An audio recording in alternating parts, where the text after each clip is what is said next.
Are you always on the lookout for easy ways to save money as a crafter? Hi, I'm Jess from JessCrafts.com, and I'm here to help you make the most of your crafty supplies and time.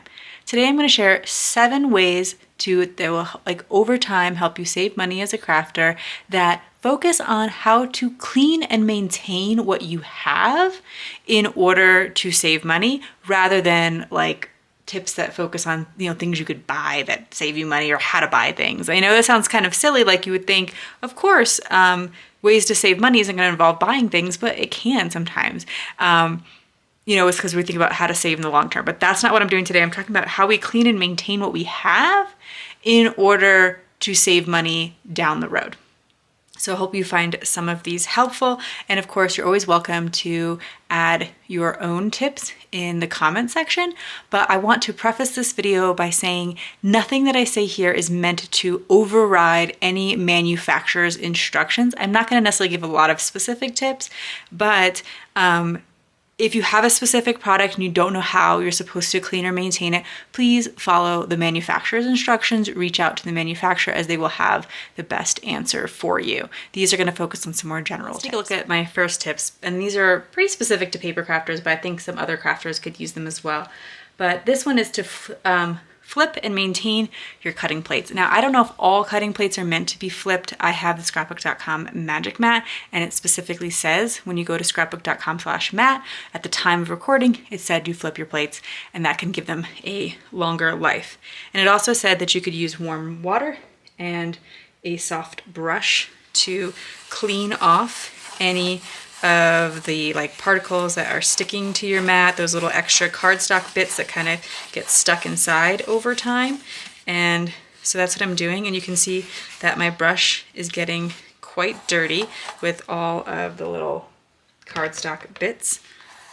And so these little bits can transfer to future projects, and so that's why I do like to come in and clean them over time. But I also think it does lend itself to a longer life, because I'm not going to be frustrated and think there's something wrong with my mat because it's transferring those bits. I'm going to clean it instead, and therefore get a little bit more time out of the mat. There are also some other specific directions on how to get it to lay a little bit more flat again. So I don't want to give you too many specifics, but check your manufacturer to see if you are maintaining things like this that are meant to, they don't last forever, but they do last for a while if you take care of them. Tip number 2 is to clean your supplies, but remember that stains don't always matter. So sometimes we can think that something needs to be replaced because we can't get it as clean as when we first had it.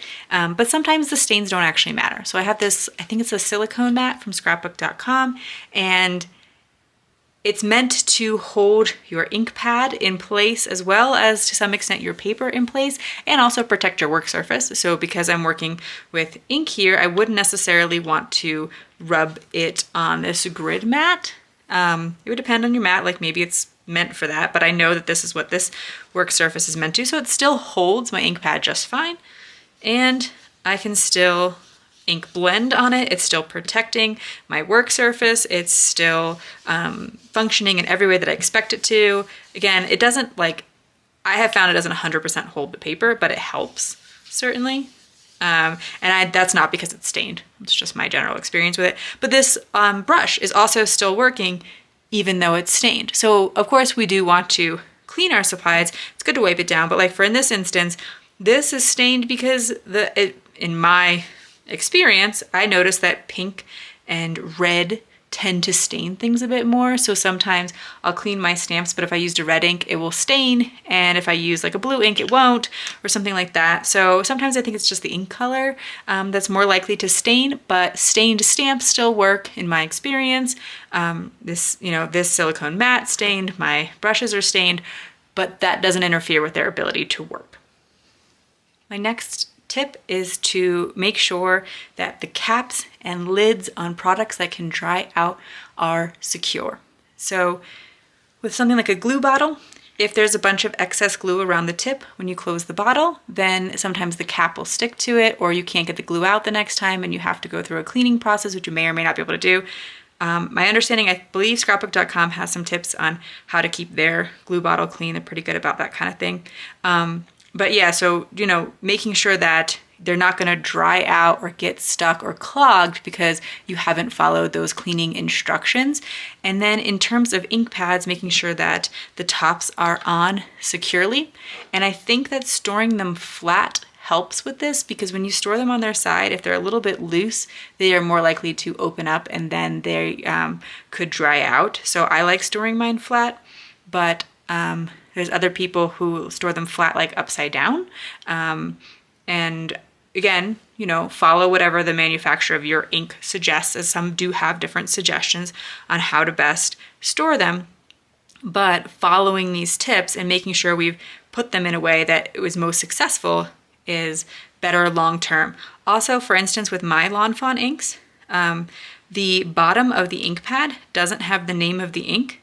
I put that there with a label maker. Sorry, you can see that now. And so if I were to have two similar ink colors out, I might get them mixed up. This is not so much a money saving tip, but just I wanted to mention it while I had them out. And so knowing that I have that label there on the bottom has been helpful to know that I will consistently get the color that I want, because I'm not going to get my bottoms and tops mixed up. My next tip is one that is familiar to crafters of all kinds, and that is to use your blades for specific purposes. The most common way that we think of this is fabric scissors. So a lot of people know that scissors that are designated for fabric should not be used to cut paper. It dulls the scissor and you need a sharp scissor to cut fabric well. But I would actually go even beyond that. And again, I want to emphasize, especially with like sharp tools like this, please follow all manufacturers' safety instructions in the operation of them, as well as the cleaning and maintaining of them. But designating certain scissors for maybe when you're cutting something sticky versus just regular paper can be helpful, because then you don't have to worry about all of your scissors getting sticky if you have multiple pairs. Or cutting thick materials with only a trimmer that is meant for thicker materials, or dedicating a trimmer to it, because there's been damage to scissors and trimmers in my experience in the past from cutting materials that weren't like ideal for that, or maybe weren't meant to cut it. So again, that's why it's so important to follow those instructions, because not only are they meant to keep you safe, they're meant to keep your tools in good working order. My next tip is to keep your cleaning supplies close at hand. So especially if you have like a dedicated craft room or craft space and a cleaning supply that you use often. Like I will often use this reusable washcloth to clean up ink. And so, or this toothbrush is now like a cleaning toothbrush, so I'm going to label it and store it separately. And when I have something like that close at hand, when I need to clean something, I'm more likely to just get it done right away. If I wait, it is less likely to get clean. It'll be harder to clean. Maybe I'll lose track of it. Or if it's something messy, I put it aside on my desk and then I place something else on top of it and ruin that other thing. So I think that's why it's really important to be ready to clean up as well. You might also like to keep baby wipes on hand because they're disposable. So while that isn't necessarily as cost effective as like a reusable wipe or something like that, some messes you just want to be able to throw out. And so I have this wipes container that kind of holds down the wipes. And you can also just get like some wipes come in a tub, but it has like a weight that you put on top of them and allows you to pull them out really easily. It also, I have started keeping my wipes like you could take them out of the package. So you could buy like a more economical package. You could buy like a bigger package or a set of refills or something and put them in this container. However, I have found that keeping the little like sticker on top is keeping these wipes wet for many months, and I don't use a lot of them. It's kind of like, again, I try to use reusable, that sort of thing, because it's less expensive. And so this might be something that is helpful to you. Right now I have some water wipes in it. It's from Ubi. My next tip is to have a plan for scraps or extras. So I have no scrap paper busting templates where I like show you how to take a piece of patterned paper and show you a card sketch so that you can create that card. and it creates no patterned paper scraps. So I don't have a lot of patterned paper scraps, but there are other things that I do have. I will leave you a little bit of information about this, or if you are kind of interested to know more, you can check out a few more videos on my channel. So, like I do have a lot of cardstock scraps because I like to put mats around my cards. And so I know that when I have scraps of cardstock, I'm going to put them right in with my full sheets of cardstock. I have a plan for them. And so it's kind of like, to me, this will be a little tangential to cleaning, but you have to clean up.